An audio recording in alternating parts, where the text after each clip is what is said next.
ஆமென். இவருக்காக நன்றி செலுத்துகிறோம். நம்ம எல்லாம் ஆண்டவரே நீர் எங்களோடு பேசுங்க, நாங்கள் கேட்கட்டும். உங்கள் கண்களை நடுவே திறந்தவங்க, உள்ளத்தை நீங்கள் திறந்தவங்க. இந்த நாள் எங்களோடு நீர் ஆண்டவரே பேசுங்க, கேட்கட்டும். உள்ளத்தை எங்களை ஆராய்ந்து இருக்கிற தேவன்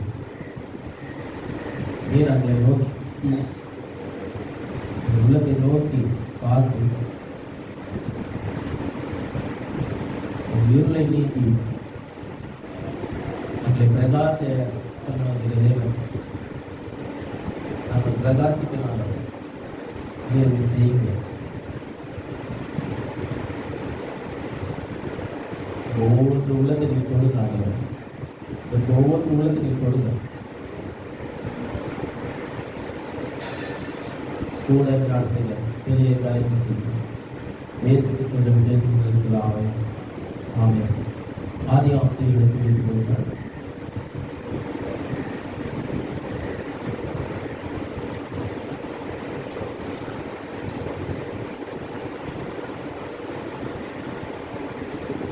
ஆபிரகாமா இருக்கட்டும், ஈசா இருக்கட்டும், யாக்கோபா இருக்கட்டும், எல்லாம் உங்களோட முற்பிதாக்கள் என்று சொல்லப்படுகிறது. இல்லையா? முற்பிதாக்கள் என்று சொல்லப்படுகிறது. காரணம் என்றால் அவர்கள் செய்த காரியம், அவர் வாழ்ந்த வாழ்க்கை, விசுவாசம் நிறைந்த வாழ்க்கை, தேவனுக்கு கீழ்ப்படுத்தி அவர் பயந்து அவரோடு போராடி செய்து கொண்டு இருந்தார்கள்.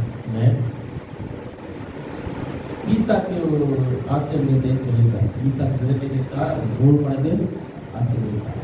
எங்கெல்லாம் என்ன சொன்னாலும் அங்கெல்லாம் தண்ணி வந்துச்சு. பஞ்ச நேரத்திலையும் ஆசீர்வதிச்சார், இல்லாமையில ஆசீர்வதிச்சார்.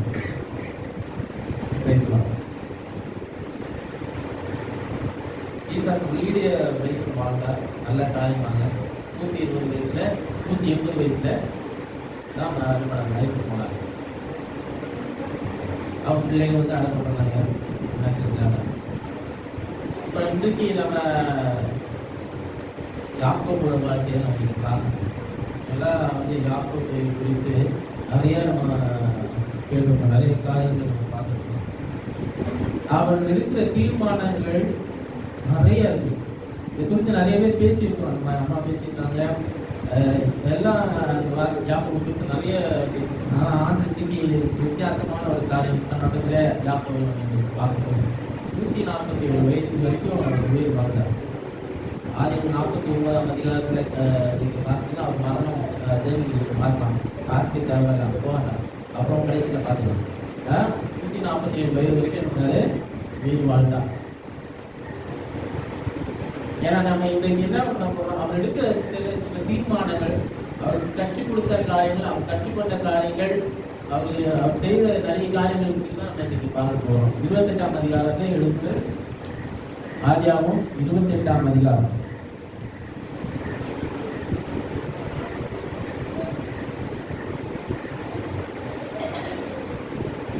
1ஆம் வசனத்திலிருந்து பொறுமையா நம்ம வாசிப்போம்.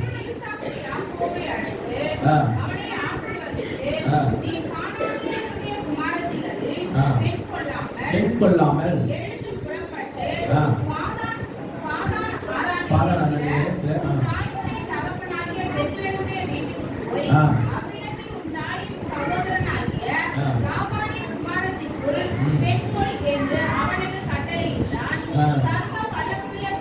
சர்வ வல்லமையுள்ள தேவன் உன்னை ஆசீர்வதித்து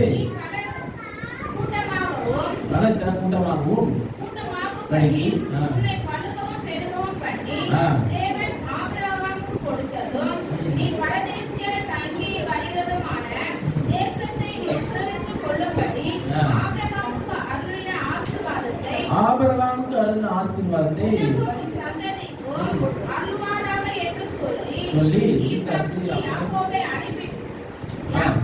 அனுப்பிவிட்டான். அப்பொழுது அவன் பாதான் ஆராமை பாதான் அரானிலிருந்து சீரியா தேசத்தினாகிய பெத்துவேலுடைய குமாரனும் தனக்கு ஏசாவின் தாயாகிய ரெபெக்காளின் சகோதரனான லாபானிடத்திற்கு போக புறப்பட்டான்.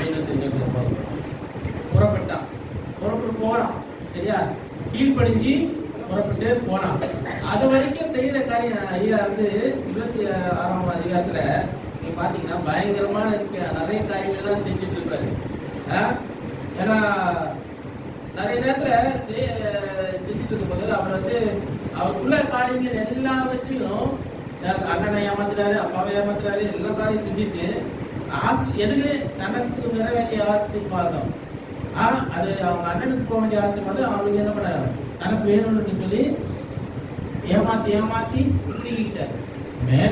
26ஆம் அதிகாரத்துல 34-35 வாசிங்கன்னா ஏசா 40 வயதான போது ஏத்தினாகிய பேயோனுடைய குமாரத்தியாகிய யூத்தியையும் ஏத்தினான ஏலோனுடைய குமாரத்தியாகிய பஸ்மாத்தை விவாகம் பண்ணினான். ஏசா வந்து ஈசாக்குக்கும் ரெபெக்காளுக்கும் மனநோவா இருக்கலாம். ஏசா அந்த மாதிரி பண்ண காரியம். அதனால இப்ப என்ன நடக்குது, இது ஒரு பக்கம் இருக்குது. ஆனா ஈசாக்கு ஒரு சாஃப்ட் கார்னர் ஏசா மேல எதுக்குன்னா ஒரு மூத்த பையன் அவங்களுக்கு என்ன பண்ணுவோம் ஆசீர்வாதம் ஏசாவை தான் என்ன பண்ணாரு ஈசாக்கு தெரிவிக்க மாட்டார். ஆனா ரெபெக்காள் வந்து அந்த மனநோவுல இருந்து வெளியே வரல. அவன் செய்த காரியத்துக்கு வெளியே வரல. அவன் விட்டு கேட்கிறான். யாரு? ரெபெக்கா விட்டு கேட்கிறான். ஏன்னா நிறைய பேர் ஹஸ்பண்ட் ஒய்ஃப்னால அது காது மாத்திரம் கழட்டி எங்கேயோ மூஞ்சில் வச்சிருப்பாங்கன்னு தெரியல. எங்கேருந்து என்ன பேசுறாங்க என்ன பண்ண ஒய்ஃபுக்கு கேட்டுரும். என்ன பேசுறீங்க, யார் பேசுறீங்க, எது செய்றீங்க, அது செய்றீங்க. இதே மாதிரி அந்த ரெபெக்காள் காதை என்ன பண்ணிட்டு இருக்காங்க ஈசாக்கோட ஏசா கிட்ட இது மாதிரி சொன்ன காரியத்தை கேட்ட உடனே ஓகே இது சரியாது, நீ வந்து என்ன பண்ணு அண்ணன் மாதிரி நீ என்ன பண்ண உபயோகப்படுத்து அது மாதிரி எல்லாம் பண்ணி செஞ்சு ஆசீர்வாதத்தை பெற்றுக்கோ. இதனால என்ன ஆச்சுன்னா அவரோட மரண தேதி கூட எப்போன்னு சொல்லல. அவரோட தாதியோட மரணத்தை கூட என்ன பண்ண சொல்லப்பட்டிருக்கக்கூடிய இதை போட்டுருக்குது. ரெபெக்காளோட தாதி மரணத்தை கூட இதை போட்டிருக்குது. ஆனா இவங்களுடைய மரணத்தை என்ன பண்ணல போட ஏற்கனவே போடல. ஏன்னா அது மாதிரி சில காரியங்கள் என்ன பண்ற பண்ணியே வரும். தீர்மானம் நம்ம தீர்மானங்களால் நமக்கு வர காரியங்கள் எல்லாம் போயிடுது. ஒரு தீர்மானத்தினால குடும்பமே பிரிஞ்சிடுது.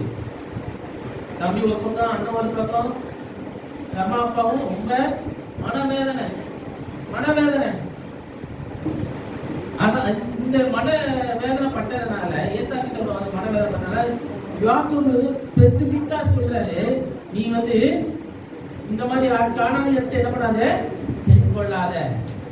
கானானை எடுத்து என்ன பண்ணாத, பெண் கொள்ளாத. நீ வந்து உடனே புறப்பட்டு 14ஆம்ல இருக்கிற மாமா வீட்டை போயிட்டு அவங்க இருக்கிற பெண்ணை கல்யாணம் பண்ணிக்கோ. அங்க நீ ஏன்னா மற்ற அந்நியர்கிட்ட நீ என்ன பண்ணாத, பெண் கொள்ளாத. வர ஆசீர்வாதம் வராது. ஏற்கனவே ஒரு வாட்டி மனநோவாயிடுச்சு. ஆசீர்வாதம் இவருக்கும் போயிடுச்சு, யாக்கோவுக்கும் போயிடுச்சு. ஒரு பக்கம் ஏசா கொலை பண்ணணும்னு திருச்சிட்டு இருக்காரு. எப்ப தள்ள மாட்டியோ அப்ப அவனை கொண்டுடுவேன்னு சொல்லி அவ்வளவு கோபத்துல இருக்கிறாரு. இப்போ எல்லாத்தையும் இவர் என்ன பண்ணாரு, ஈசாக்கு ஆசீர்வதித்து அது சொல்ல வச்சு கேட்டு போறதுனால நிறைய காரியங்கள் 6 வசனத்துக்கு வாசிங்களேன். ஆசீர்வதித்து ஒரு பெண்ணை கொல்லும்படி அவனை பாதான் ஆராய்ச்சி அனுப்பினதையும் அவனை ஆசீர்வதிக்கையில் நீ பாதானுடைய குமாரத்திகளில் பெண் கொள்ள வேண்டாம் என்று அவனுக்கு கட்டளையிட்டதையும் யாக்கோபு தன் தகப்பனுக்கும் கட்டளையிட்டதையும் இல்லையா. அப்போ எல்லாம் இதெல்லாம் வந்து ஏசா கேட்டு இருக்கிறான். ஏசாக்கு கேள்வி காதுக்கு வருது. 27ஆம் அதிகாரத்துல 46ஆம் வசனத்தை வாசிங்க. 27ஆம் அதிகாரம் 46ஆம் வசனம். ரெபெக்காள் ஈசாக்கை நோக்கி, ஏத்தின் குமாரத்திகள் நிமித்தம் என் உயிர் எனக்கு வெறுப்பாயிருக்கிறது. இந்த தேசத்தின் பெண்களாகிய ஏத்தின் குமாரத்திகளில்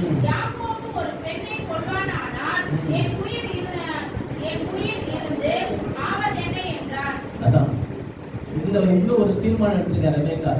என்ன பண்ணா, இந்த ஏத்தியர்களுக்குள்ளால எனக்கு என் பிள்ளைக்கு என்ன பொண்ணு வேண்டாம், ஏற்கனவே உனக்கு இந்த மாதிரி பண்ணி போயிட்டேன், மனநோவு பண்ணி என்ன இருந்து என் உயிர் இருக்கா, எனக்கு என்ன அந்த சூழ்நிலைக்கு பயணப்படுத்தா போயிருக்கா. அதனால நம்ம ஈசாக்கு ஆசை, நீ போயிடுப்பா உங்க அம்மா வீட்டுக்கு என்னை போயிட்டு பண்ணதுன்னு கிளம்பிக்கோ அப்படின்னு அனுப்பி விட்டாரு. இதை கேள்விப்பட்ட உடனே 8ஆம் வசனத்தை வாசிங்க. யாக்கோபு தன் தகப்பனுக்கும் தன் தாய்க்கும் கீழ்ப்படிந்து ஆராமுக்கு புறப்பட்டு போனதையும் ஏசா கண்டதினாலும் கானானுடைய குமாரத்திகள் தன் தகப்பனாகிய ஈசாக்கின் பார்வைக்கு ஆகாதவர்கள் என்பதை ஏசா அறிந்தாலும் ஏசா இப்போ வந்து யாருக்கு விருப்பமானதோ யாரு அவரு மாமா அவர் நேர் ஆப்போசிட் பாருங்க. வாக்கு ஆண்டவர் அழைத்தது ஈசாக்கு வந்து வாக்கு தத்தம் பண்ணப்பட்ட பிள்ளை. இஸ்மவேலு தவறா வந்தது, தவறா வந்தது, அந்த சந்ததி வந்திருக்கவே கூடாது, ஆனாலும் வந்துடுச்சு. இப்போ வேடிக்கனே இதெல்லாம் கேட்க அவங்க ஆசை வச்சு அனுப்பிவிட்டாங்களா, சரி இதுக்காக நான் என்ன பண்றேன், ஆப்போசிஷனுக்கு போயிட்டு நான் ஜாயின் ஆயிடுறேன். இப்போ என்ன பண்றான், இஸ்மவேலோட பொண்ணை என்ன பண்றா, போயிட்டு வாசிங்க.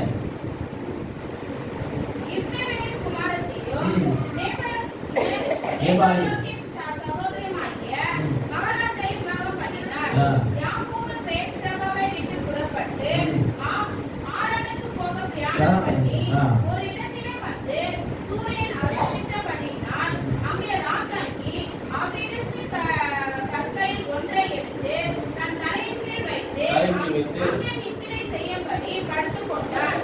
அங்கே அவன் ஒரு சொப்பனம் கண்டான்.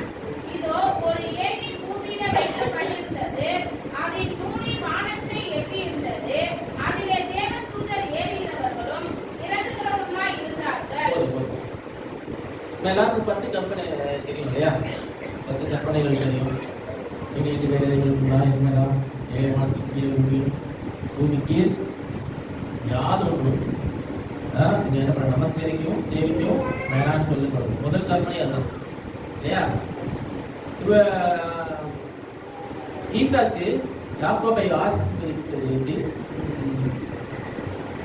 பிதாவாகிய ஆபிரகாமின் தேவன் ஆசீர்வதிப்பார் சொல்லிதான் நம்மள ஆசீர்வதித்தார். உன்னை பெருகத்துமே பாராட்டுவார்.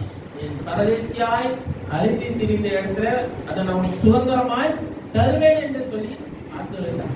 ஆபிரகாம் ஆசீர்வாதத்தை யார் கொடுத்திருக்காரு, யாக்கோபுக்கு ஈசாக்கு கொடுத்துட்டார். புரியுதா? ஏசாக்கு கிடைக்கல, யாக்கோபுக்கு கிடைத்தது. யாக்கோபுக்கு கிடைத்தது.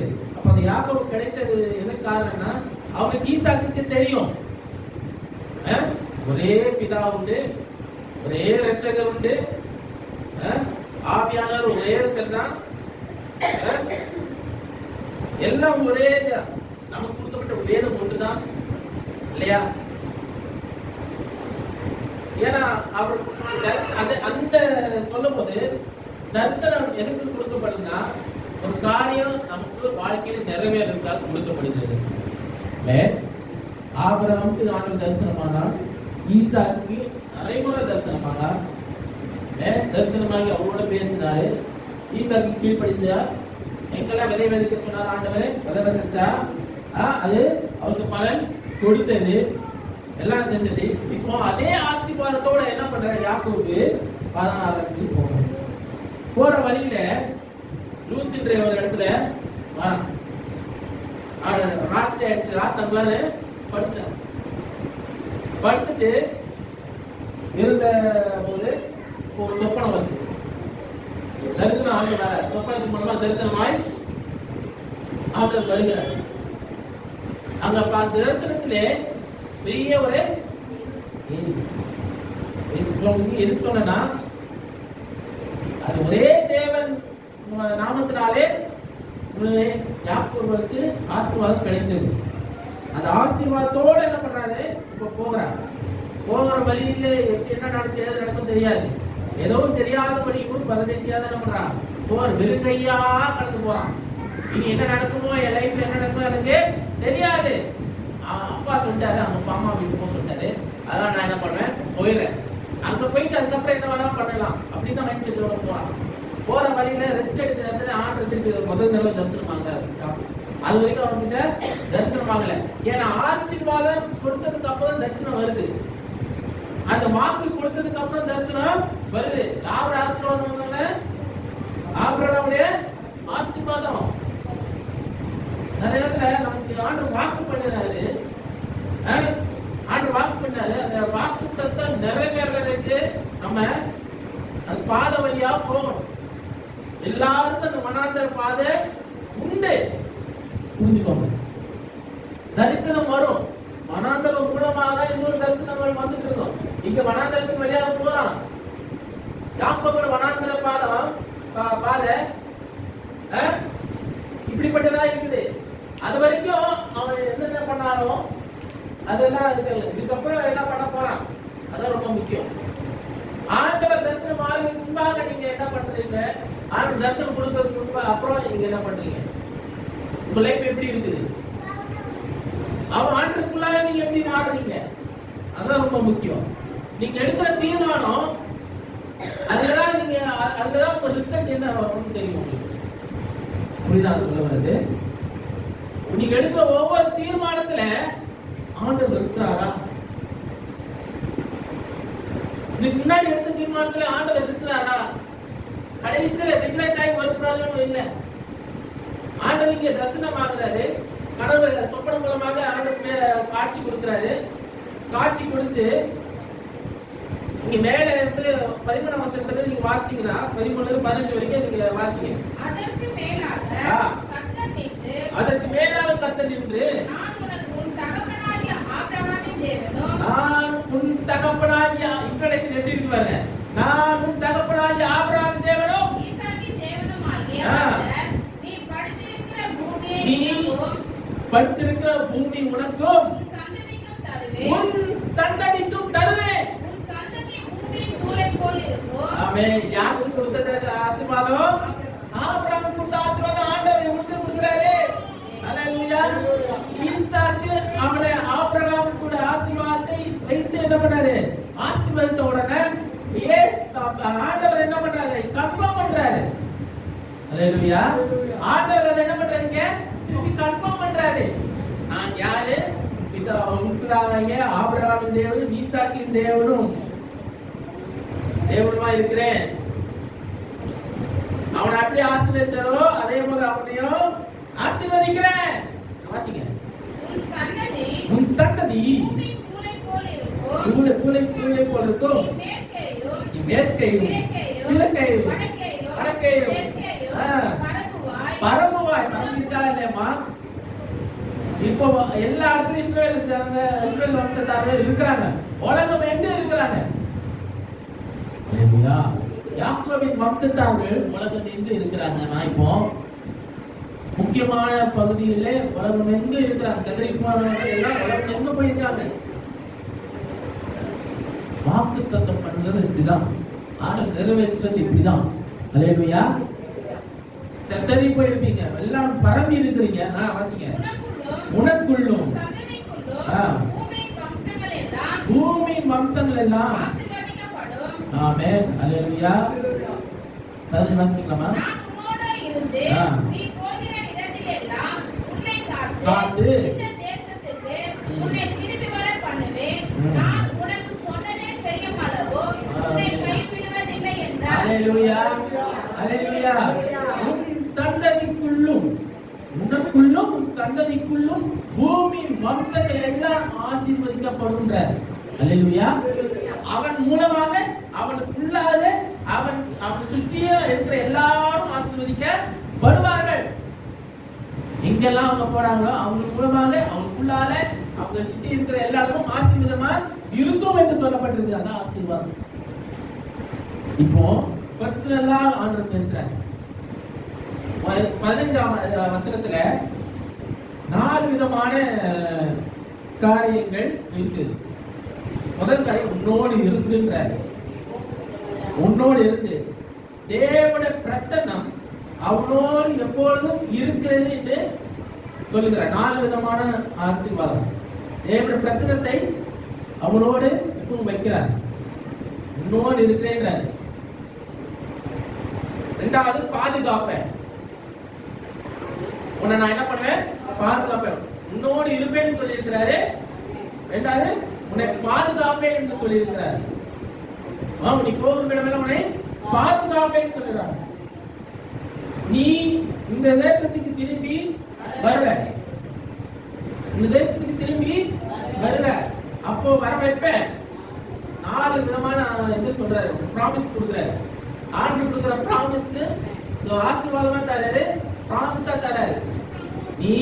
நான் உன்னோட தான் இருப்பேன், எங்க போனாலும் நான் உன்னோட இருப்பேன். முதல்ல அவர் பிரசன்னம் உன்னோட இருக்கும் என்று ப்ராமிஸ் பண்றாரு. இரண்டாவது, நீ எங்கெல்லாம் போறியோ உன்னை நான் பாதுகாக்கிறேன். இரண்டாவது ப்ராமிஸ் என்னது, உன்னை பாதுகாக்கிறேன், திரும்பி இந்த தேசத்துக்கு நீ வருவ. அது முந்தின காரியம் சொல்ற, நீ படுத்திருக்கிற இடத்தை உனக்கு நான் சுதந்திரமா தருவேன், திரும்பி இந்த தேசத்துக்கு நீ பத்திரமா வருவ. நீ போயிட்டு அங்க நீ என்ன பண்ண மாட்ட, காணாம போயிட மாட்ட, போயிட்டு திரும்பி வருவ. இப்ப அவன்கிட்ட ஒண்ணுமே கிடையாதுங்க. இந்த ப்ராமிஸ் எல்லாம் கிடைக்கிற வரைக்கும் இப்ப ஆண்டு பேசிட்டு இருக்கிறாரு, ஆண்டு வாக்கு பண்ணிட்டு இருக்காரு. உனக்கு நான் என்ன சொல்றேன், உன்னோட நான் இருப்பேன் வாக்கு பண்றாரு, உன்னை நான் பாதுகாப்பேன் வாக்கு பண்றாரு, நான் திருப்பி உன்னை இந்த தேசத்துக்கு வர பண்ணுவேன்னு சொல்லி வாக்கு பண்றாரு. அல்லேலூயா.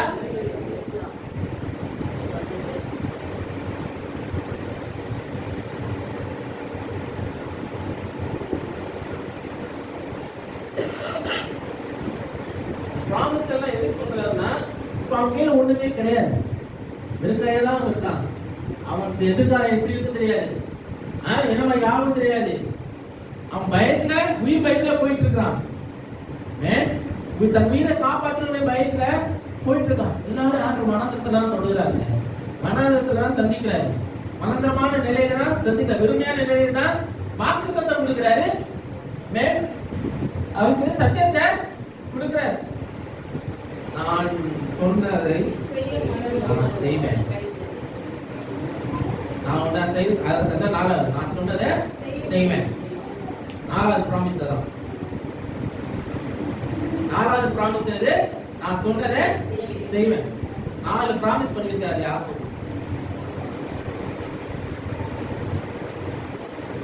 கைவிட மாட்டேன், அது கைவிடுறது இல்லை, செய்வது. நான் சொன்னதை செய்வேன், கைவிடுறது இல்லை, சொன்னதை நான் செய்வேன். அவர் என்னெல்லாம் சொன்னாரோ அதை செஞ்சு முடிப்பேன். இதுக்கு முன்னாடி வாக்குத்தத்தம் பண்ணது எல்லாத்தையும் உனக்கு நான் என்ன பண்ணுவேன், செஞ்சு முடிப்பேன். ஏன்னா நம்ம வேதம் கையில் இருக்கு, வேதம் நம்ம படிக்கிறோம்.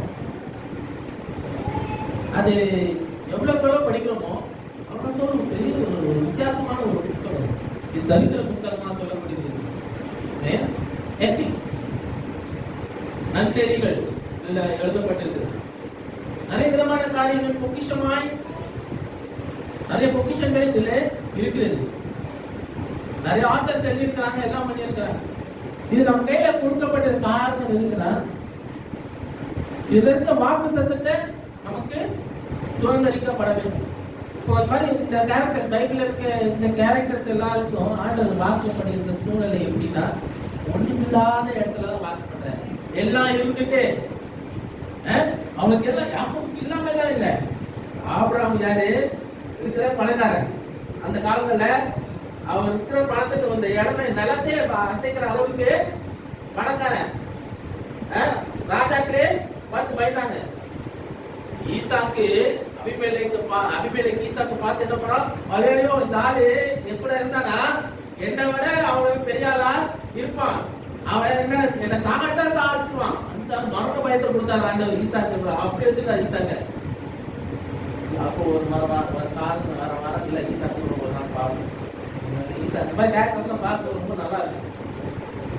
மரண பயத்தை வர வச்சாரு அபிமெலேக்க. அப்ப அந்த அளவுக்கு ஆண்டவர் என்ன பண்ணாரு, வச்சிருந்தாரு அவங்க அப்பாவையும் அவங்க தாத்தாவையும். இப்போ அதே ஆசீர்வாதத்தை என்ன பண்ணாரு, கொடுக்குறாரு.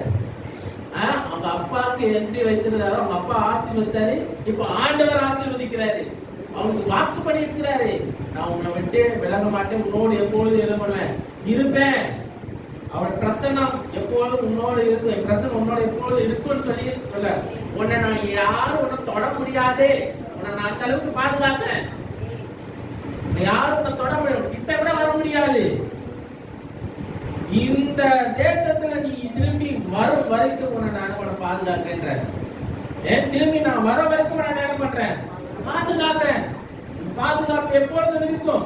நீ போயிட்டு திரும்பி வெறுங்கையா வரமாட்ட, நீ போயிட்டு திரும்பி வெறுங்கையா வரமாட்ட. நான் சொன்னதை நான் செய்து முடிப்பேன். அந்த பாதுகாப்பு எப்பொழுதும் இருக்கும். அல்லேலூயா. அந்த பாதுகாப்பு எப்பொழுதும் இருக்கும். நான் சொன்னதை செய்கிற வரைக்கும் உன்னை நான் பாதுகாத்துக்கிட்டே இருப்பேன், உன்னை கைவிடவே மாட்டேன். அதான் அதோட இது. அல்லேலூயா, அல்லேலூயா. மறந்துடாதீங்க, இதே வாக்குத்தத்தை உங்களுக்கு நீங்க சொல்றீங்க. உங்களுக்கு ஆண்டு சூழ்நிலை, உங்க வனாந்தரமான நிலையில இந்த வாக்குத்தத்தை எடுத்துக்கோங்க.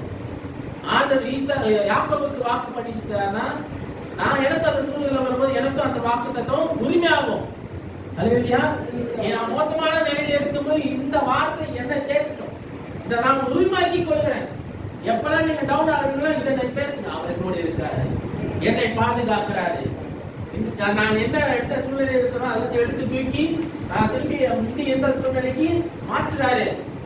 அவர் சொன்னதை எனக்கு செய்து முடிப்பாரு. அல்லேலூயா.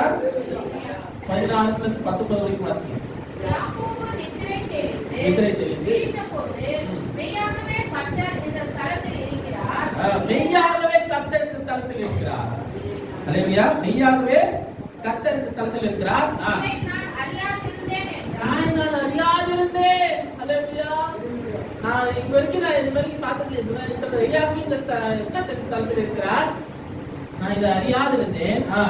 அவன் பயந்து இந்த ஸ்தலம் எவ்வளவு பயங்கரமா இருக்கிறது, இந்த ஸ்தலம் எவ்வளவு பயங்கரமா இருக்கிறது, இது தேவனுடைய வீடே அல்லாமல் இது தேவனுடைய வீடே அல்லாமல் வேற அல்ல, வானத்தின் வாசல் என்றார். இது வானத்தின் வாசல் என்றார். அதிகாலையிலே யாக்கோபு எழுந்து தன் தலையின் கீழ் வைத்திருந்த கல்லை எடுத்து அதை தூணாக நிறுத்தி அதின் மேல் எண்ணெயை வார்த்து அந்த ஸ்தலத்திற்கு பெத்தேல் என்று பெயரிட்டான். அல்லேலூயா. அதற்கு முன்னே ஊருக்கு ஓகே. அல்லேலூயா, அல்லேலூயா. இது தேவனுடைய வீடு. பெத்தேல் என்று சொல்றது இது தேவனுடைய வீடு. மெய்யாகவே இங்கே அவர் இருக்கிறார். அல்லேலூயா. உங்க வீடு பெத்தேலா மாறணும். நீங்கள் உங்க வீட்டுல இருக்கிறது நீங்கள் அறியாத இருந்தீங்களா? யார் மிஸ்டேக்கு? யார் மிஸ்டேக்மா? உங்க வீடு லூசா இருக்கணும்னா இன்னும் நீங்க அவரை அறியல அர்த்தம். உங்க வீடு பெத்தேலா மாறணும்னா நீங்க அவரை அறிந்து கொள்ளணும்னு அர்த்தம். உங்க வீட்டுல உங்களோட அவர் இருக்கிறாருன்னா உங்க வீடு பெத்தேலா இருக்கும். அல்லேலூயா. அது தேவனுடைய வீடாய் மாறும். உங்க ஒவ்வொரு வீடு பெத்தேலா மாறணும். எப்போ அதனால எப்போ அவரை துதிக்கணும், அவர் துதி எப்போதும் வீட்டில் இருக்கணும், அவரை தேடணும், தேடிக்கிட்டே இருக்கணும். சின்ன வயதுலேருந்து தேடுங்க, பிள்ளைகள் தேடுங்க, அவரை விடாதீங்க. உங்க வாழ்க்கையில நன்மை வர வரைக்கும் அவரை விடாதீங்க. அவர் உங்களை விட்டு விட மாட்டேன்னு சொல்லியிருக்கிறாரு. அவங்களோட தான் இருக்கிறார். நீங்க இருக்கிறதே நீங்க அறிய மாட்டேங்கிறீங்க. அதான் ஒரு பெரிய மிஸ்டேக். அவர் உங்களுக்குள்ளதான் இருக்கிறாரு, உங்க பக்கத்துல தான் இருக்கிறாரு, எல்லாரும் இருந்து பாதுகாக்கிறாரு. ஆனா நீங்க அவர் இருக்கிறத நீங்க அறிய மாட்டேங்கிறீங்க. உங்க பயிற்சி செய்ய வளர்த்த காரியம் செய்ய அவர் விரும்புகிறாரு. ஆனா நீங்க அவரை அறிந்து கொள்ள மாட்டேங்கிறீங்க, அவரை புரிந்து கொள்ள மாட்டீங்க, அவர் மனசை நீங்க அவரை ஏற்றுக்கொள்ள மாட்டேங்கிறீங்க. அவர் எப்படிப்பட்டவர் என்று நீங்கள் அறிந்து கொண்டீங்கன்னா உங்க வீடு பெத்தேலா மாறும். அல்லேலூயா, அல்லேலூயா. வீடு லூசா இருந்தா நல்லது, ஏன் லூஸ் வீடா இருந்தா நல்லது கிடையாது. டைட்டா ஸ்ட்ராங்கா இருக்கும். தேவன் இருக்கிற வீடா மாறும் வீடு. அல்லேலூயா, அல்லேலூயா. 20-22 வரைக்கும் வாசிக்கலாமா? அப்பொழுது யாக்கோபு, தேவன் என்னோடு கூட இருந்து நான் போகிற இந்த வழியிலே என்னை காப்பாற்றி இது யாக்கோபின் ஜெபமாய் நம்ம பார்க்கணும். இது யாக்கோபின் ஜெபம், சரியா? 20 22 வரைக்கும் யாக்கோபு பண்ணுகிற ஜெபம் இது. இது கவனமா இருக்கணுமா? உண்ண ஆகாரமும் உடுக்க வஸ்திரமும் எனக்கு தந்து என்னை என் தகப்பன் வீட்டுக்கு சமாதானத்தோட திரும்பி வர பண்ணுவாரானால் கர்த்தர் எனக்கு தேவனாய் இருப்பார். கர்த்தர் தேவனாய் இருப்பார். நான் தூணாக நிறுத்தின இல்லங்கள் தேவனுக்கு வீடாகும். தேவரீர் எனக்கு தரும் எல்லாவற்றிலும் உமக்கு தசமபாகம் செலுத்துவேன் என்று சொல்லி பொருத்தனை பண்ணிக் கொண்டான். அல்லேலூயா. அல்லேலூயா. பொருத்தனை பண்ணிக் கொண்டான். 4 விதமான பொருத்தனை இருக்கிறது. 4 விதமான P. Presence, protection, provide, peace. 4 விதமான P இங்க சொல்லப்பட்டிருக்கு. Presence, protection, provide, peace. முதல் என்ன? Presence. அவர் இங்க பிரசன்ட்டா இருக்கிறாரு. அது ஒரு பொருத்தனை. அந்த பொருத்தனையில என்ன சொல்லப்பட்டது? அவர் நீங்க என் கூட இருந்தீங்கன்னா, உங்களுடைய பிரசன்னம் என் கூட இருந்தீங்கன்னா, அது அவர் எப்பவும் இஸ் பிரசன்ட். அவனோட இருப்பேன்னு அவர் வாக்கு பண்ணியிருக்காரு. அதை இவன் கன்ஃபார்ம் பண்ற. நீங்க என் கூட இருந்தீங்கன்னா, என்னை பாதுகாத்தீங்கன்னா, என்னை காக்கும் கர்த்தர். இரண்டாவது என்னை காக்கும் கர்த்தர். முதல்ல அவர் பிரசன்ஸ், அவர் பிரசன்னம் என்னோட இருக்கு. He is present. அதான் முதல் காரியம் இது. He is present. அவர் இங்க இருக்கிறார். அவர் பிரசன்னம் என்னோட இருக்கிறது. அவர் இங்க பிரசன்ட்டா இருக்கிறார். இரண்டாவது என்னை காக்கும் கர்த்தர். சங்கீதம் 121:2 வாசிகள். கர்த்தாவே 121:2. வானத்தையும் பூமியையும் உண்டாக்கின கர்த்தரிடத்திலிருந்து எனக்கு ஒத்தாசை வரும். அல்லேலூயா. அந்த ப்ரொடெக்ஷன் எங்கிருந்து வரும்? ஒத்தாசைங்கிற ப்ரொடெக்ஷன் அது எங்கிருந்து வரும்? வானத்தையும் பூமியும் உண்டாக்கிற கர்த்தரிடத்திலிருந்து எனக்கு ஒத்தாசை வரும். அல்லேலூயா. இரண்டாவது பி என்னது? ப்ரொடெக்ஷன். முதல் பி பிரசன்ஸ், இரண்டாவது பி ப்ரொடெக்ஷன், பாதுகாப்பு. ஏன்னா மூணாவது ப்ரொவைட். ப்ரொவைட் அப்படின்னா உனக்கு தேவையை சந்திக்கிறார். அல்லேலூயா. He provide for me. என் தேவையை சந்திக்கிறார், என்னை போஷிக்கிறார். மூணாவது ஜெபம் என்னது? என்னை போஷிங்க ஆண்டவரே. எனக்கு என்னை எல்லாத்தையும் நல்லா புஷ்டி பசுமையா நீ வைங்க. மத்திய 4ஆம் அதிகாரத்துல முழுமையும் கவலைப்படாதீர்கள் சொல்லி 7 முறை வருது. பொதுப்ப தேவல வீட்டுல போய் வாசிங்க. அந்த கவலைப்படாதீர்கள் 7 முறை வருது. நீங்க வேணா போயிட்டு அன்லைன் பண்ணிக்கோங்க, ஏன்னா குறிச்சுக்கோங்க. அப்போ எதுக்கு கவலைப்பட வேண்டாம்? ஆண்டவர் உங்களுக்கு ப்ரொவைட் பண்ணிட்டு இருக்கிறார். உங்க தேவையை சந்தித்துக் கொண்டு இருக்கிறார். உங்களை போஷிக்கிறவர் அவர். உங்களோடு இருக்கிறார். உங்களை போஷித்துக் கொண்டு இருப்பார். அல்லேலூயா. விதைக்கிறவர்கள் அறுப்பார்கள். நல்லதை விதைச்சீங்கன்னா நல்லதை அறுப்பீங்க. நல்ல இடத்துல விதைச்சீங்கன்னா நல்ல இடத்துல இருந்து அறுவடை வரும். அறுவடை வந்துட்டே இருக்கும். நீங்க கவலைப்பட தேவையே இல்லை. அறுவடை மிகுதியா இருக்கும். ஆனா நீங்க வேலை செய்யணும். வேலை செய்கிற ஆட்களும் வேணும். ஆட்கள் இல்லாமல் அறுவடை மாத்திரம் அப்படி சும்மா இருந்ததுன்னா அறுவடை நாக்கிடும். அறுவடை ஒரு நாளுக்கு அப்புறம் வச்சுட்டேன்னா அப்படியே நாஸ்கா. 4வது பீஸ், சமாதானம். நான் சமாதானத்தோடு போயிட்டு நான் திரும்பி வர வரைக்கும் என்னோட இருக்கின்றேன். சமாதானமா நான் போகணும். ஆண்டவரே, என் வாழ்க்கை சமாதானமாய் மாறணும். 4 விதமான சொன்னேன். 4 விதமான பீஸ் சொன்னது. Presence, protection, provide, peace. Presence, protection, provide, peace. அப்போ அந்த 4 விதமான காரியம் அவனோட விண்ணப்பமாய் மாறினது. அல்லேலூயா. இங்க இன்னொரு 3 பொருத்தனை.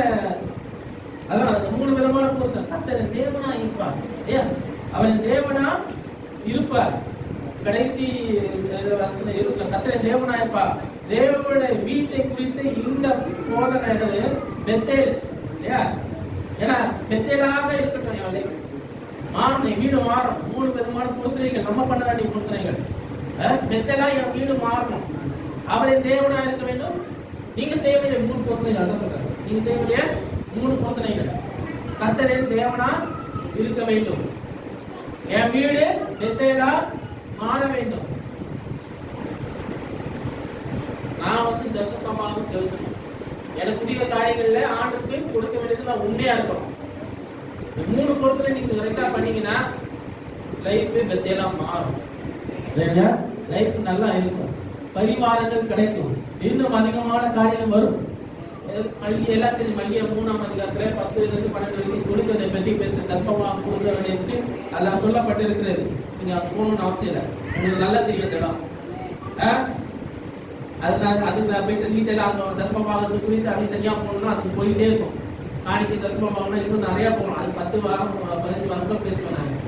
ஆனால் ஏன் பேசுனா உங்களுக்கு எல்லாம் ஏற்கனவே தெரியும். கொடுக்கறத பற்றி தெரியும்.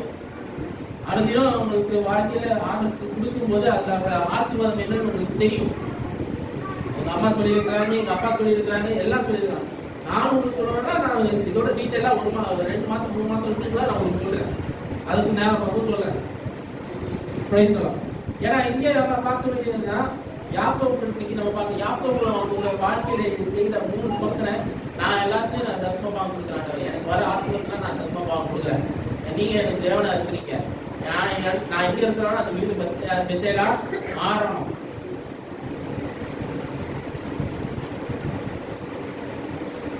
பெத்தேலாக இருக்கிறது நல்லது.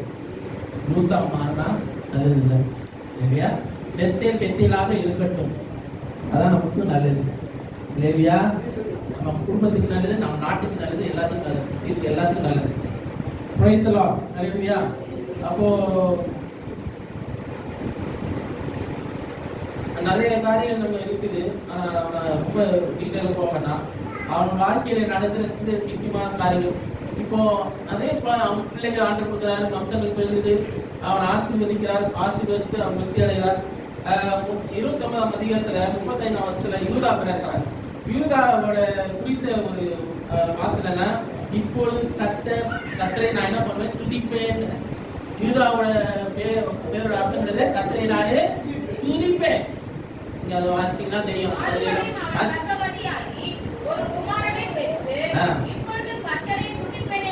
இப்பொழுது கர்த்தரை துதிப்பேன் என்று சொல்லி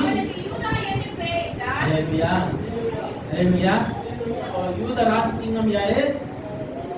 இயேசு கிறிஸ்து. இயேசு கிறிஸ்துவை துதிப்பது நல்லதா நல்லது இல்லையா? நல்லதா நல்லது இல்லையா? நல்லதா நல்லது இல்லையா? அப்போ ஏன் துதிக்க மாட்டேங்கிறீங்க? ஏன் வர மாட்டீங்க? வரணும். ஆராதனைக்கு முதலா வரணும். துதிக்கிறது நல்லது. ஹல்லேலூயா. அவர் ஆசீர்வாதம் பெரியது. 30ஆம் அதிகாரத்துல கடைசி வசனம் 43 நினைக்கிறேன். விருத்தி அடைந்து சொன்னார்.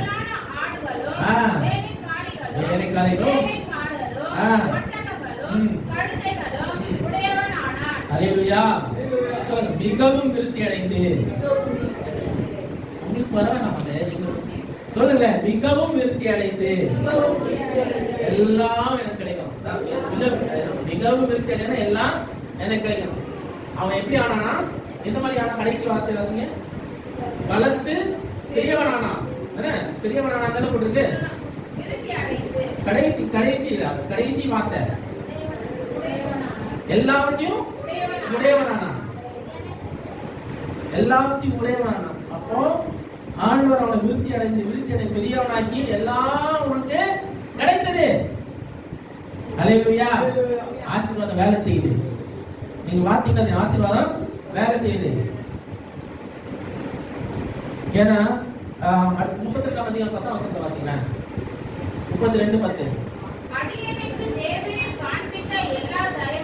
எல்லா தெய்வத்துக்கும் எல்லா சத்தியத்துக்கும் நான் எவ்வளவு பாத்திரம் இல்ல. வெறும் கோலும் கையமாக இந்த யோதனை கடந்து போனேன். ஹல்லேலூயா. ஹல்லேலூயா. நம்ம ஆண்டவரை ஆசீர்வதிக்க தயாரா இருக்கிறாரு.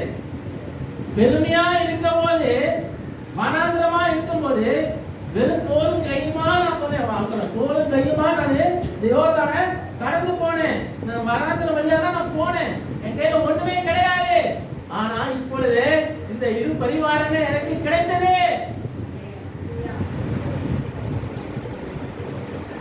கர்த்தரை குறித்த வைராக்கியம், சபையை குறித்த வைராக்கியம், தசமபாகத்தை குறித்த வைராக்கியம், இந்த மூணு இருக்க வேண்டும்.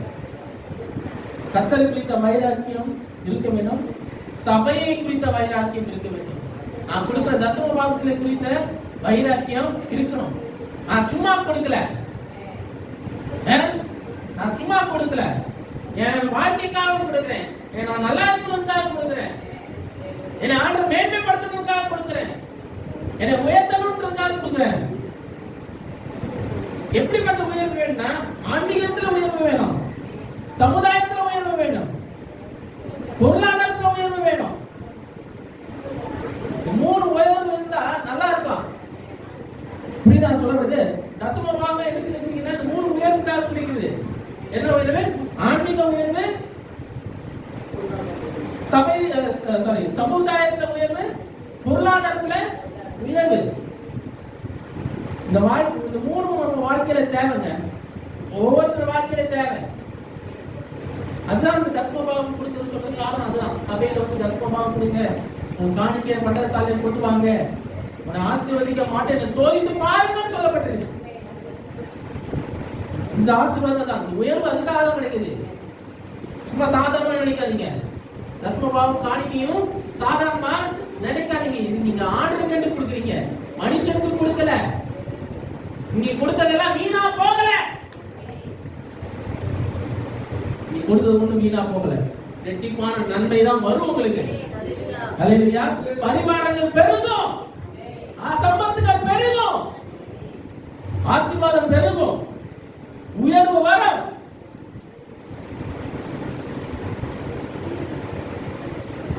அவன் எல்லாம் பெருகிட்டு எல்லாம் ஆண்டவர் தந்தார்.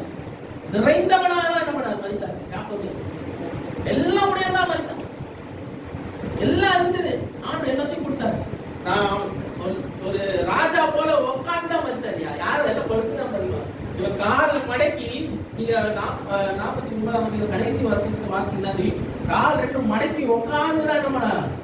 அவன் தீவனை வைத்து விட்டான். அவர் ராஜா மாதிரி தான் மரித்தார். யாக்கோபு தன் குமாரனுடைய கட்டளையிட்டு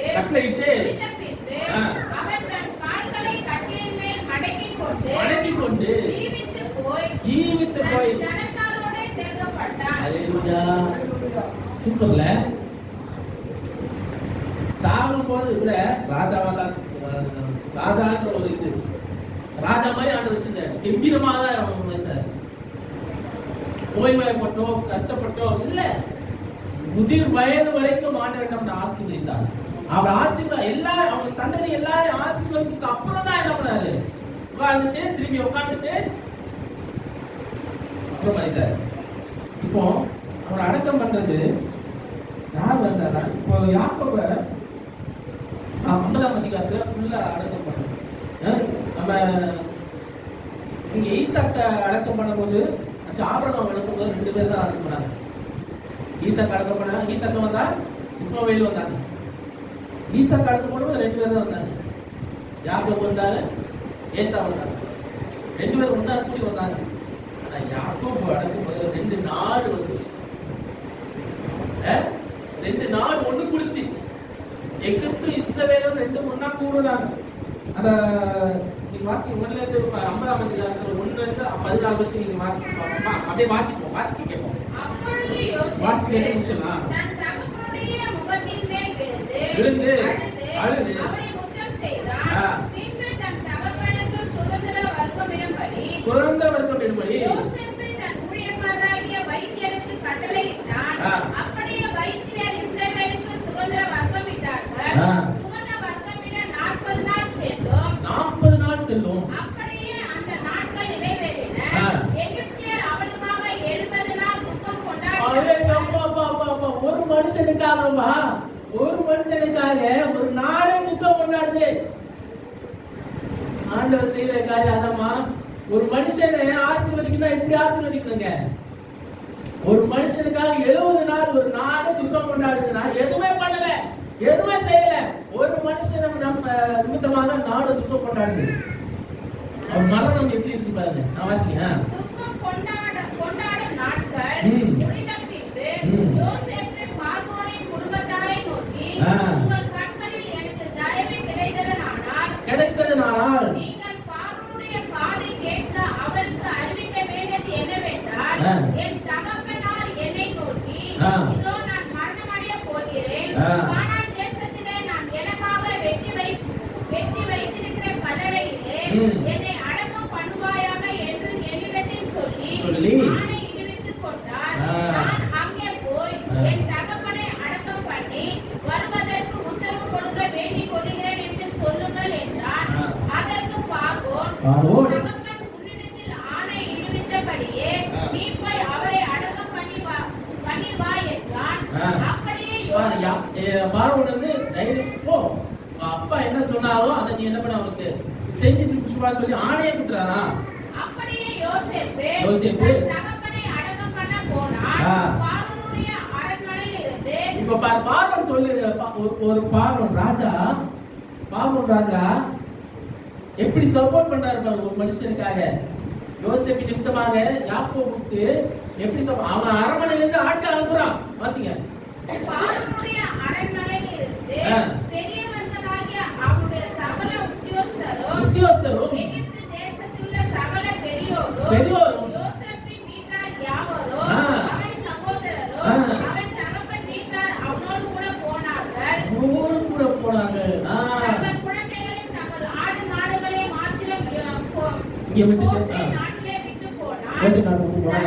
குதிரைகளும் அவனோட போனதினால் பரிவார கூட்டம் மிகவும் அதிகமாய் இருந்தது.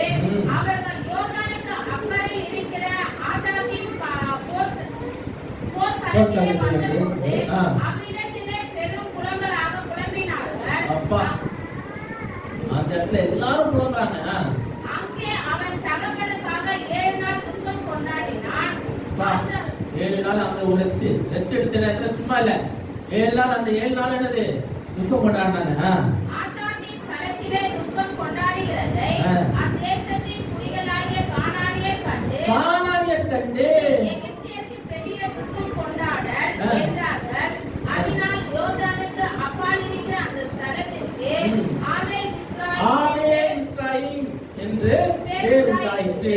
யாக்கோபின் குமாரர் தங்களுக்கு கட்டளை இட்டிருந்தபடியே அவனை கானான் தேசத்திற்கு கொண்டு போய் ஆபிரகாமின் மம்ரேக்கு எதிரே இருக்கிற மக்கபேலா என்னும் இடத்திலே தனக்கு சொந்த கல்லறை பூமியாகிய ஏத்தியனாகிய எப்போரிடத்தில் வாங்கின நிலத்திலுள்ள குகையிலே அவனை அடக்கம் பண்ணினார்கள். யோசேப்பு தன் தகப்பனை அடக்கம் பண்ணின பின்பு அவனும் அவன் சகோதரரும் அவனுடைய தகப்பனை அடக்கம் பண்ணுவதற்கு அவனோடு கூட போனவர்கள் யாவரும் எகிப்துக்கு திரும்பினார்கள். ஒரு மனுஷன் ஆண்டவர் ஆசீர்வதி எப்படி இருந்தான், ஏமாத்துக்காரனா இருந்தான். இதெல்லாம் நீங்க முன்னாடி படிச்சீங்களா என்னன்னு தெரியல.